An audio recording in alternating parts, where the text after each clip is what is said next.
गर्मी आ गई है। गर्मी में अगर आप प्रेग्नेंट होना चाहते हैं, प्रेगनेंसी प्लान आप कर रहे हैं, तो गर्मी के दिनों में आपको स्पेशल कुछ डाइट, कुछ ऐसा शरबत लेना चाहिए जिससे कि आपको प्रेगनेंसी जल्द से जल्द हो और गर्मी के वजह से आपको प्रेग्नेंट होने में दिक्कत ना आए। तो जिसमें से एक सबसे पहले नंबर पे है, सबसे बेहतरीन चीज़ है जिसको साइंस भी फर्टिलिटी के लिए बहुत ही बेहतर मानती है, वो है सौंफ। तो आज मैं इस वीडियो में उसी के बारे में बात करूंगी। हेलो फ्रेंड्स, स्वागत है आपका मेरे चैनल में। तो आप लोग बने रहिएगा, पूरा वीडियो देखिएगा। तो चलिए हम वीडियो को स्टार्ट कर लेते हैं। तो सौंफ जो कि ट्रेडिशनली एक ये मेडिकली हर्ब माना जाता है और इसको पेट की समस्या में भी, यानी कि गैस बनना, इंडाइजेशन, लीवर प्रॉब्लम, इन सब में दी जाती है। और जैसे जैसे रिसर्च आगे बढ़ा साइंस का, तो जाके आगे पता चला कि ये इनफर्टिलिटी के लिए भी बहुत ही अच्छा है, क्योंकि सौंफ में जो तत्व पाए जाते हैं वो अंडों के निर्माण में हार्मोन बनाने के लिए बहुत ही सहायक होते हैं। और सौंफ को एस्ट्रोजेनिक हब भी कहा जाता है, यानी कि शरीर में एस्ट्रोजेनिक स्तर को बढ़ाता है। तो आइए जानते हैं कि इसको कैसे लेना चाहिए, कब लेना चाहिए, इससे जुड़ा हुआ पूरा जानकारी। तो सौंफ दो तरह के होते हैं, एक होता है मोटा और बारीक। तो आप बारीक वाला यूज करिए, वो ज़्यादा अच्छा होता है। तो सौंफ का शरबत, जिन महिलाओं में अंडे नहीं बनते, एस्ट्रोजन का स्तर गिरा रहता है, एंडोमेट्रियम का लाइनिंग अच्छे से नहीं बनती है, इनफर्टिलिटी है, पीरियड सही से नहीं आते हैं, उनके लिए सौंफ वरदान है। बहुत ही आसान रेमेडी है, लेकिन इससे हजारों महिलाएं माँ बन चुकी हैं, माँ बनने का खुशी मिल चुका है। अगर आपके साथ भी ये प्रॉब्लम है कि एस्ट्रोजन नहीं बनता है, तो आप भी सॉफ्ट ड्रिंक ले सकते हैं, उसका शरबत बना करके ले सकते हैं आप गर्मी के दिनों में। जिसको अर्ली मेनोपॉज का प्रॉब्लम है वो भी ले सकते हैं, पूरे महीने सौंफ का शरबत ले सकते हैं। लेकिन जो फर्टाइल एज में है, जिनका अंडे नहीं बनते हैं, तो फॉलिकुलर फेज में पीरियड जिस दिन से शुरू होता है उस दिन से लेकर के 21 दिन तक आपको ये लेना है। लेकिन ये याद रखिएगा कि पीरियड के फर्स्ट दिन से ये यूज नहीं करना है, आपको चौथे या पाँचवें दिन से शुरू करना है। और पीरियड का जिस दिन 21वें दिन हो रहा है उस दिन तक आपको लेना है, उसके बाद तक आपको नहीं लेना है। अगले महीने में आप पीरियड के चौथे या पाँचवें दिन से स्टार्ट करिए, 21वें दिन तक लीजिए। इस तरीके से आप ले सकते हैं। तो जैसा कि गर्मी है, तो गर्मी के दिनों में सौंफ का शरबत यूज किया जाता है। लगभग भारत में बहुत सारे राज्यों में इसका यूज किया जाता है शरबत बना करके। लेकिन फर्टिलिटी के लिए आपको अर्ली मॉर्निंग इसको लेना है। तो इसको कैसे लेना है, तो इसका लेने का तरीका आप सही से समझिए, पूरा ध्यान दीजिए आप।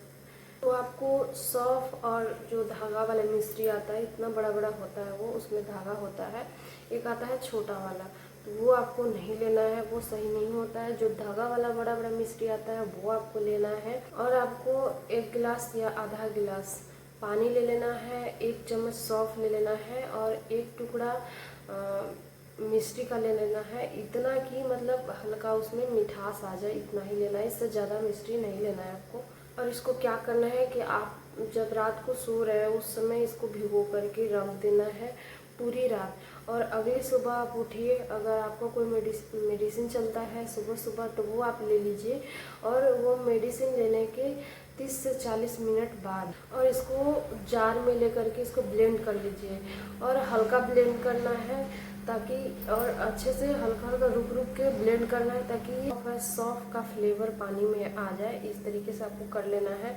उसके बाद आपको लेना है, छान करके लेना है, ब्लेंड कर लीजिए। ब्लेंड करके कपड़ा में या छन्नी में उसको छान लीजिए। उसको छानने के बाद आप ले लीजिए। और इसको लेने के बाद अगले 30 मिनट तक लगभग आपको कुछ भी नहीं खाना पीना है। आप 30 मिनट में योगा, प्राणायाम, एक्सरसाइज जो भी करते हैं वो कर सकते हैं, वॉक कर सकते हैं। जिसको डायबिटीज है वो मिश्री को ना लें, आप सिर्फ सौंफ को ले सकते हैं। वो थोड़ा सा कसैला होता है, इसलिए मिठास आने के लिए थोड़ा सा डाला जाता है। तो जिनको भी डायबिटीज है वो मिश्री ना लें। 15 से 21 दिन पीना है हर महीने आपको। जैसे पीरियड आया है आकर के ख़त्म हो गया, स्टार्ट करिए और फिर 21वें दिन तक लीजिए, फिर छोड़ देना है और फिर अगला पीरियड आ रहा है तो इसी तरीके से मतलब हर महीने में इतना दिन आपको लेना है। लेकिन बहुत लोगों का शिकायत होता है कि सौंफ को लेने से प्रोलैक्टिन हाई होता है, तो अगर आपको ऐसा हो रहा है, आपको ब्रेस्ट से डिस्चार्ज हो रहा है, डिस्चार्ज आ रहा है या आप टेस्ट कराने पे हाई आ रहा है प्रोलैक्टिन, तो आप इसको रोक सकते हैं। और अगर आप एलर्जिक हैं, आपको सौंफ को पीने के बाद सर्दी खांसी जुकाम हो जाता है, तो आप इसको बिल्कुल नहीं लीजिए। सौंफ आपके पेट के लिए बहुत ही अच्छा होता है, आपके लीवर को अच्छा रखता है, गैस को सही रखता है, आपके डाइजेशन के लिए भी सही रहता है, पाचक रसों को बढ़ाने के लिए भी सही होता है। अगर आप सौंफ ले रहे हैं फर्टिलिटी बढ़ाने के लिए, तो और भी एडिशनल आपका जो भी है वो भी सही करता है। अगर आप फर्टिलिटी बूस्टर के लिए नेचुरल रेमेडी ट्राई करना चाहते हैं तो सौंफ आपके लिए बहुत ही अच्छा है। अगर आपको एलर्जी नहीं है, आपको कोई दिक्कत परेशानी नहीं होता है, तो आप इसका यूज कर सकते हैं। लेकिन कभी कभी किसी महिला, कोई महिला इतना बिजी होती है कि उनके पास इतना टाइम नहीं होता है कि हर रात हर रोज भिगो करके और लेना, तो आप ऐसे में क्या कर सकते हैं कि आप सौंफ और मिश्री का अलग अलग उसका पाउडर बना करके और एयर टाइट कंटेनर में रख लीजिए और उसको ऐसा जगह पे रखिए जहाँ सनलाइट नहीं जाए, जैसे अलमीरा में अच्छे से जहाँ पे रख सकते हो वहाँ पे आप रख लीजिए। और आपको इस पाउडर को आप 1 हफ्ते के लिए बनाकर रख सकते हैं, इससे ज़्यादा नहीं, 1 हफ्ते के लिए।